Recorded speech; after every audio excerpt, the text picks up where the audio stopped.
chai cho trái còn tỏ cái lời trái Anh làm chưa? ăn chăm với tê Anh chặt trái nha.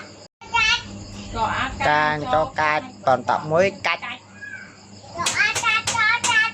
Bà chặt đi rồi chặt.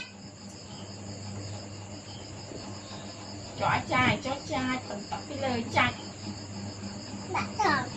nó có cái khổ mà nào này cú ăn xong nào rồi ăn cho nó đẹp rồi Anh chặt còn chặt đi rồi chặt.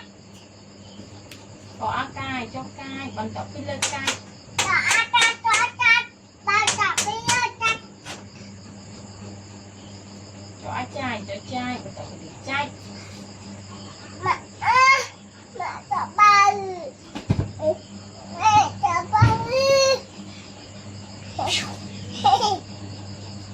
ôi nó chưa khơi lên nè nè được hơi còn mông là ba mông rồi ơi hôi Rồi chặt đi rồi chặt.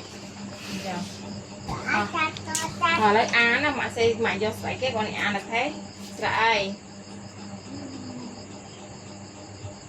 thấy gắn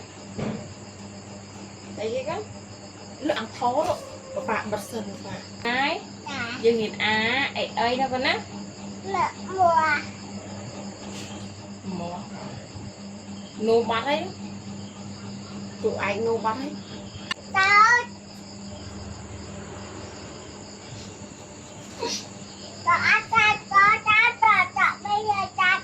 cho trai phần tập đi lờ chạy Rồi anh chặt cho chặt. cho chạy tập đi chạy Rồi anh chặt cho chặt. Bà rồi chặt. cho chạy tập đi chạy Rồi anh